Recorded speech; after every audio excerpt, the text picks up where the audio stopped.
नमस्कार साथियों, मैं नेहा शर्मा कुंजल क्लासेज में आपका हार्दिक स्वागत करती हूँ।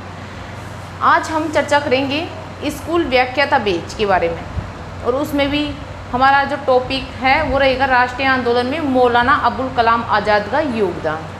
देखो, मैं आपको पहले दो टॉपिक क्लियर करवा चुकी हूँ। एक तो राष्ट्रीय आंदोलन के जो नेता है 10 वो, और दूसरे सामाजिक और पुनर्जागरण आंदोलन के नेता मैं आपको करवा चुकी हूँ। और आज राष्ट्रीय आंदोलन में मौलाना अबुल कलाम आज़ाद का क्या योगदान रहा था, इसको लेकर मैं आपसे इस वीडियो में चर्चा करने वाली हूँ। हम बात कर लेते हैं मौलाना अबुल कलाम आज़ाद की। सबसे पहले पृष्ठभूमि, क्योंकि जितने भी हम कोई भी व्यक्ति पढ़ते हैं, स्थान पढ़ते हैं, तो उसकी पृष्ठभूमि पढ़ना ज़रूरी है। पृष्ठभूमि के बगैर काम नहीं होता है, क्योंकि पृष्ठभूमि को जब तक नहीं समझते हैं तब तक आनंद नहीं आता है। ठीक है, फिर हम बात कर लेते हैं मौलाना अबुल कलाम आज़ाद के बारे में। तो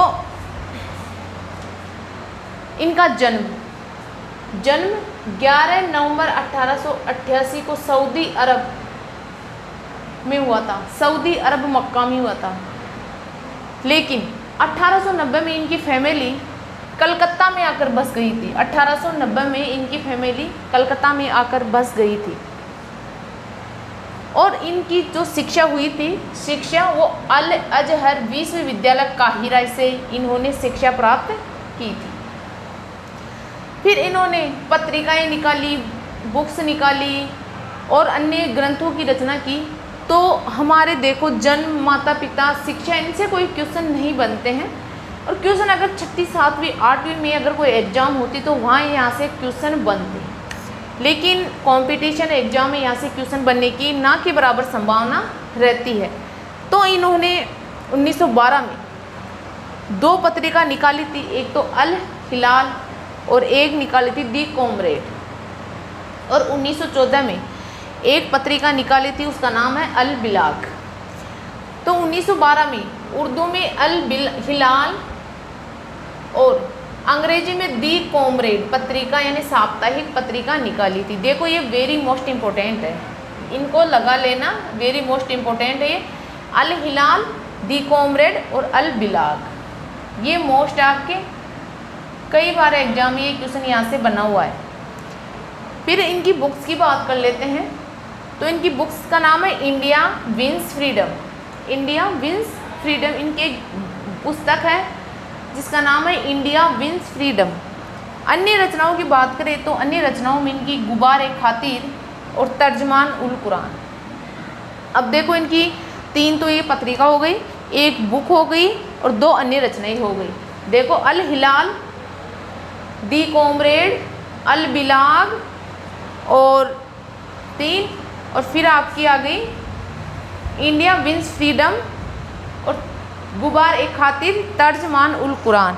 ये रचनाएं वेरी वेरी मोस्ट इम्पोर्टेंट है। आप सब कुछ भूल जाना, चाहे अपना नाम भूल जाना, अपने माता पिता का नाम भूल जाना, लेकिन अबुल कलाम आज़ाद की रचनाएं और पत्रिकाएं और बुक्स का नाम मत भूल जाना, ये आपकी काफ़ी इम्पोर्टेंट है। फिर बात कर लेते हैं हम 1920 में। 1920 में इन्होंने अलीगढ़ में जामिया मिलिया इस्लामिया की स्थापना की थी। 1920 में, ये सन याद रखना, काफ़ी इम्पोर्टेंट है। फिर 1934 में इसको दिल्ली स्थानांतरित कर दिया था। 1934 में कहाँ? दिल्ली में। स्थापना तो 1920 में अलीगढ़ में की थी, लेकिन 1934 में दिल्ली ट्रांसफ़र कर दिया गया था। फिर 1923 में कांग्रेस का एक विशेष अधिवेशन हुआ था। विशेष अधिवेशन हुआ था कांग्रेस का। तो उस अधिवेशन की अध्यक्षता आज़ाद ने ही की थी। और वो विशेष अधिवेशन, अगर मेरे दिमाग में एक क्वेश्चन आ रहा है कि विशेष अधिवेशन हुआ तो था, लेकिन ये हुआ कौन सी जगह था? तो ये हुआ था आपके दिल्ली में। कहाँ हुआ था?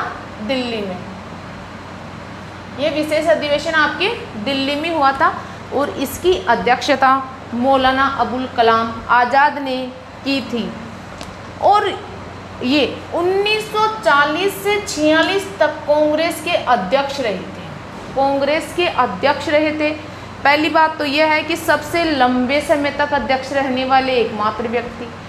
दूसरी बात यह है कि ये सबसे युवा अध्यक्ष बने थे कांग्रेस के, तो सबसे लंबे समय तक